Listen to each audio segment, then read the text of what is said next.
I'm looking forward to it a lot. Super happy for Zach because I know we mentioned this last week. Like it was kind of crazy to me he didn't make Wembley because even though Yeah. he's not an AEW guy, it's like man, he felt like he'd be on there. So I'm glad he's He's getting a big he's match. And very British, if I'm allowed to say that. He yes, is like within his wrestling, his style, just the Cockney nature of him. He's very British. So he with is. him not being on that Wembley card, yeah, when you look back on it, it's gonna be Yeah. like, he should have been there.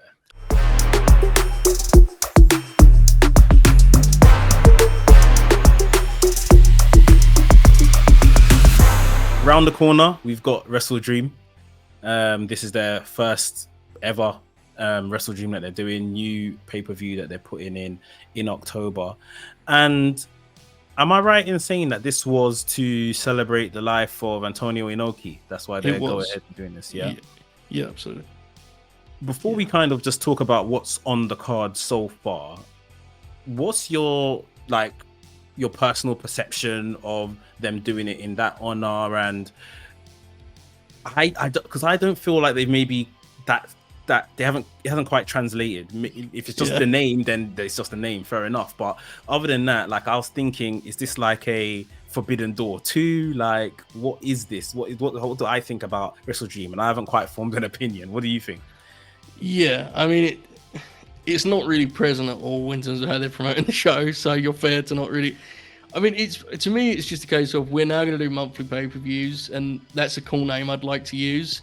If I schedule it on that day, then it can serve two purposes. Because to your point, the Inoki piece is like totally absent from everything beyond the initial announcement when Tony made it. Yeah. So it's not really a factor, which is kind of unfortunate. And it doesn't seem like it's going to affect the matchmaking at all. Or to me anyway. And I know that MJF described it on Twitter this week as as a New Japan themed show, which is not apparent to me as someone who's watching the TV show. So kind of weird, kind of clunky, but I think the reality is it's just they're going to do monthly pay-per-views, it seems like now, right? So that's the way this one is going to be themed, I guess, kind of. Yeah, and we'll get to that. We're going to come back to that. But in terms of the matches that it looks like we're getting, obviously the big one is, I guess, the dream match, one of the retirement tour matches from Danielson. Him versus ZSJ, Zack Sabre Jr. Looking forward to this one? Absolutely, yeah. This is an actual dream match, right? It's earned that billing, and I think it will be, as always with Brian in these matches, he works them almost exclusive for himself sometimes, so they will just actually mat wrestle for around 25, half an hour. So I'm looking forward to it a lot. Super happy for Zach because I know we mentioned this last week. Like it was kind of crazy to me he didn't make Wembley. Because even though he's not an AEW guy, it's like, man, he felt like he'd be on there. So I'm glad he's getting a big match. He's very British, if I'm allowed to say that. Yes. He is like within his wrestling, his style, just the Cockney nature of him. He's very British. So with him not being on that Wembley card, yeah, when you look back on it, it's gonna be like, he should have been there. October's a big month for him, right? Because he has the Dragon match, and then he has the Ospreay, the domestic dust up we got in London. Real so. best. Yeah, very, very exciting, and I can't wait. Yeah, I don't doubt, with him being invited to WrestleDream, he'll probably be in the plan for All In next year, I'd like to think.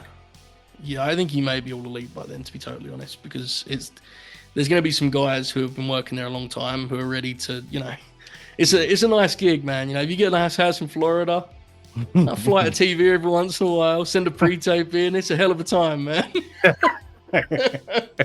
It's not a bad shout. Yeah, he definitely deserves a big stage. ZSJ's worked his ass off for many years now. We've got Swerve Strickland and Hangman Page, which obviously on Grand Slam it didn't really move forward per se, but I think they're doing some bits on Rampage or Collision this week to help move that story along. FTR, it looks like they're taking on Aussie Open. It will be Aussie Open that they take on at WrestleDream. Were you at the first Royal Quest? I was, yeah. I was there for I booked for night 2. Second one, it's fine. It's been a long time, don't worry. I was booked for night 2, and then they announced that was on night 1, and I was like, oh.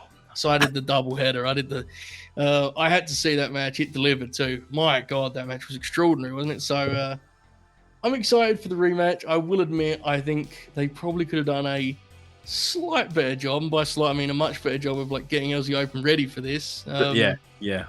Jericho and Sammy beating them now is like one of the more insane things Tony's done as of late, because that didn't make any sense in the end. It was noticeable when they called out FTR. The reaction was not electric, we'll say that. And but here's the thing: when the bell rings, like that match is gonna be great, right? Yeah, it'll be fine once the bell rings. So I'm excited for the rematch for sure.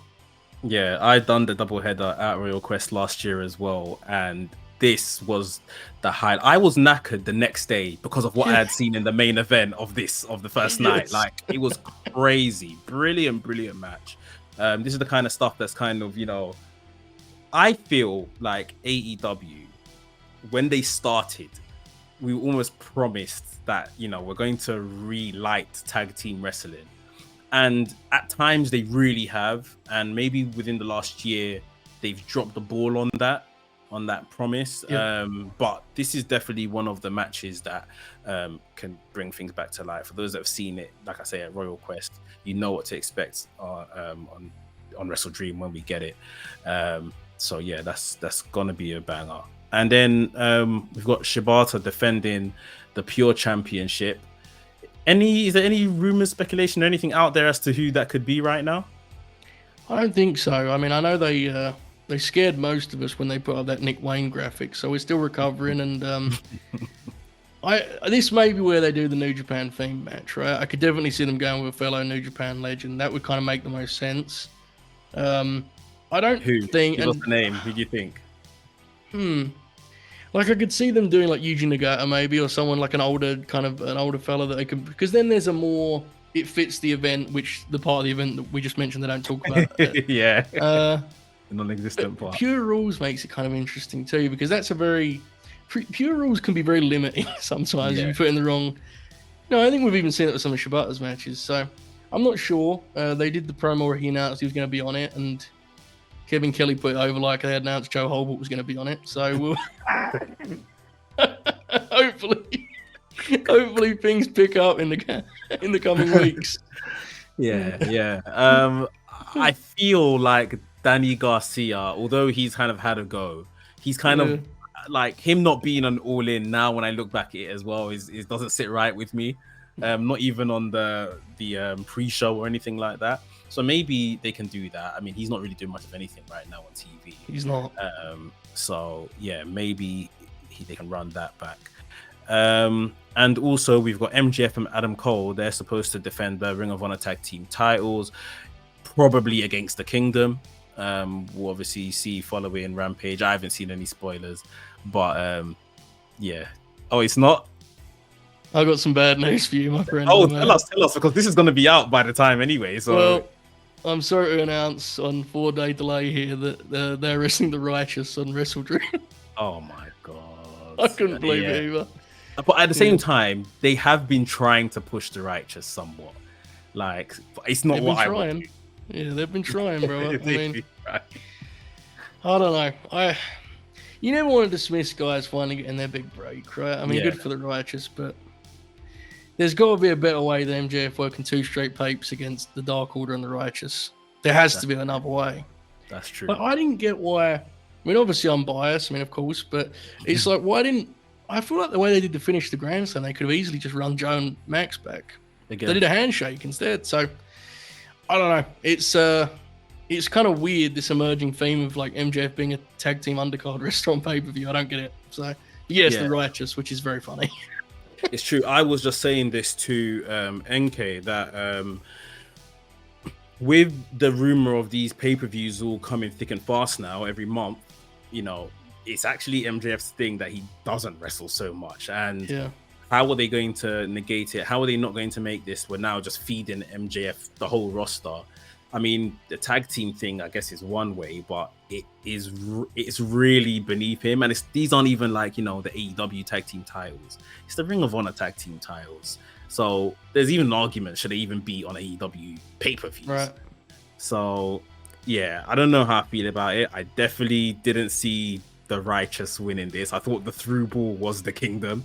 Yeah. So yeah, that surprised me, but we'll see how it goes. We will. I mean, it'll probably be fine in the building because they're so over, right? Cole and MJF.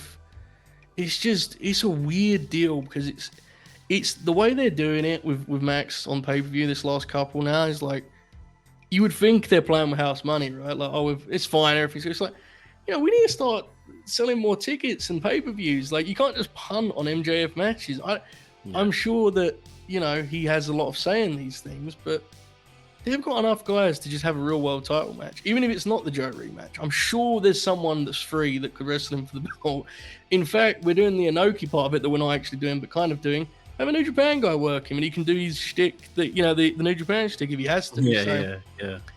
I just, in the most polite way possible, anything but the Righteous, because really, I mean, come on, there's got to be a time and a place. I mean, you can push the Righteous, but they got their first win like a week ago, and they're going to wrestle the world champ on. It's just, it's insane. It doesn't really add up. We'll see.